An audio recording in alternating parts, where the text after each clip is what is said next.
In each property transaction, we require sight of a number of property searches. These searches are carried out by government agencies, utilities and commercial organisations. The principal search is the local search. This is key as it's provided by the relevant local authority, and it does reveal any issues to which the property or the area within which the property is situated may be subject. Some pertinent matters may be, for example, if the property is situated in a conservation area. Conservation areas can be beneficial as they preserve the area within which the property is situated. However, if it is a conservation area, there may be additional planning permissions required for any development works to the property, or planning permissions may be subject to onerous conditions. This is particularly prevalent where we've got a development loan facility. A local search would also reveal whether the building is listed. Most pre-1840 buildings are listed, but there are more recently built properties which may be listed by virtue of their special importance in the community. And again, it's important that we establish early on whether they are in fact listed buildings, as with development works there will be additional planning permissions required, or certain planning permissions will be subject to, again, onerous conditions. With certain material development works to that property, you may not be able to get planning permission for the development proposed. If that's the case, then it may render it unmortgageable from a lender's perspective. So it's really important that we iron out any issues at the outset. Again, with a local search, we want to see which planning permissions benefit the property. The property may have been built in breach of these planning permissions, or it may not have permission for the use under which the property is being used for. This again could render it unmortgageable until such time as there is planning permission for the change of use or planning permission for the works, perhaps even retrospective consent. We'd also need to see in the local search any enforcement notices. This would be where there has been a breach and the relevant local authority has become aware of the breach, and they've served a notice on the borrower, the landowner. And essentially, from a lender's perspective, we want to see satisfaction of these notices before such times we were willing to lend on that property. Other principal searches include water and drainage searches, environmental, highway searches. A highway search reveals the extent of the adopted highway. An adopted highway is a highway maintainable by the local authority. It's key that we understand whether the property directly abuts the maintained highway. If the property does not abut a highway adopted by the local authority, and instead access is gained from a private road, we need to establish whether there are rights of access over that private road. If there are no rights of access, then we have a potential ransom strip scenario. A ransom strip scenario, as we refer to it as, can be very dangerous from a lender and a borrower perspective, in that if you're acquiring property which you don't have access to, an owner of the access land can actually charge extortionate sums of money in order to grant you rights over that land and in which to access the property. This impacts on value and can be serious from a lending perspective.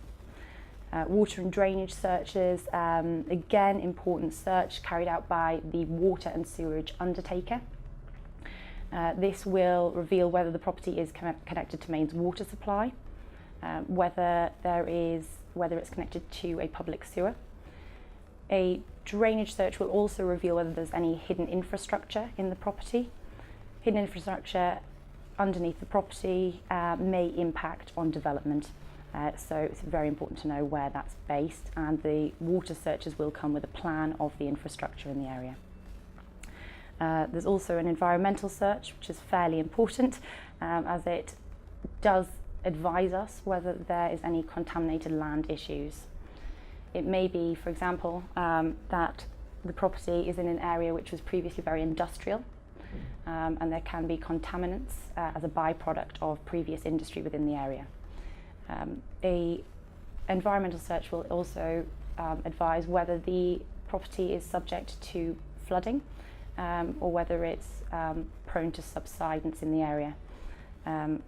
Again, it's very difficult to insure against some of these risks and can result in higher premiums being payable, and that would lead on to us then looking at the buildings insurance policy for the property and whether these risks are in fact covered and whether there's an exalted premium that's payable as a result of these risks. It's worth noting that particularly in the secondary lending market, lenders will often adopt a very commercial approach and may be amenable to the borrower putting in place a legal indemnity insurance policy if there are potential risks with the property that are revealed when carrying out the property due diligence exercise. Legal indemnity insurance policies cover a myriad potential issues.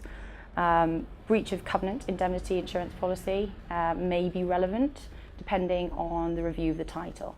For example, if a lender solicitor reviews the title to the property and it is revealed that there are restrictive covenants which may have been breached by the development of the property or the current use of the property, then we look to perhaps obtaining a restrictive covenant indemnity insurance with a limit of indemnity in the value of the loan. Such policies have to be carefully reviewed because they may be subject to conditions which may render voidable the indemnity insurance policies. For example, with a restrictive covenant indemnity insurance policy, there's often the condition that there's been no known breach for the last 12 months and that the beneficiary of the covenant that has potentially been breached has not taken any enforcement action. So we need to ensure that those conditions are met in order to accept the indemnity policy where there is a potential breach. Lack of planning. We can get indemnity insurance for lack of planning. This is really helpful where the property may have been altered at some time in the last 4 years and perhaps doesn't have the benefit of planning permission for the alterations that have been carried out to the property. Again, it may not have building regulations approvals, building regulations certificates, completion certificates, and that is also where it might be justifiable to have an indemnity policy in place.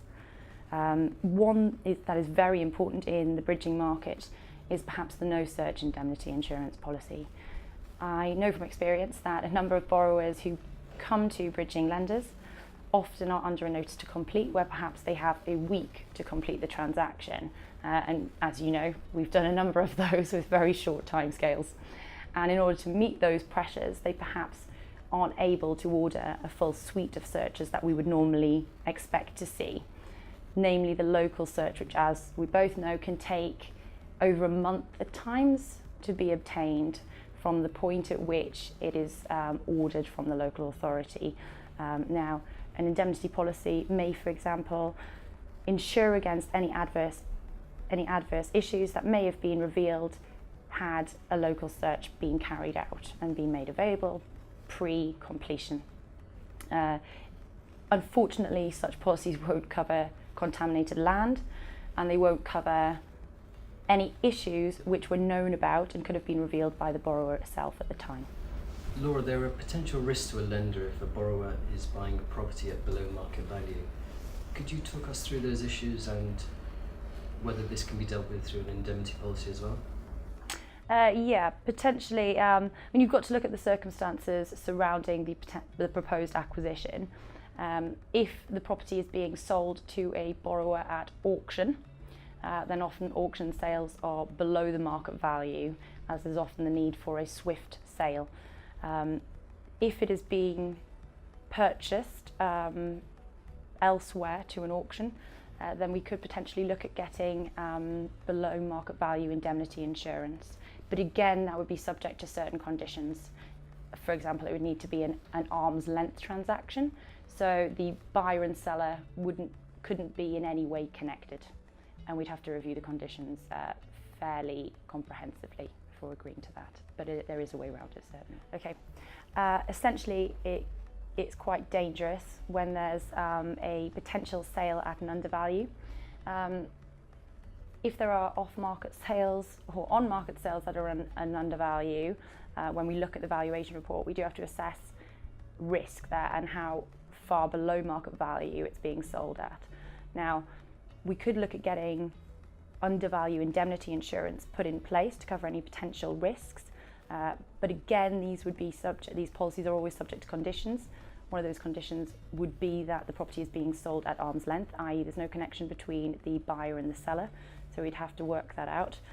Secondly, it would be subject to the seller being solvent at the time and there being no known solvency risks, and we might need some kind of statement evidencing that the seller is in fact solvent at the time. Certainly if it's an individual bankruptcy search.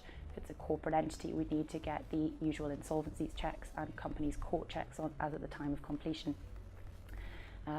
It's particularly concerning to a lender because the risk is that if it's been sold in undervalue and the seller then, if a corporate becomes insolvent or the bank or the individual is declared bankrupt, then that property transaction could be set aside. And I don't think that's something that we want to get involved with.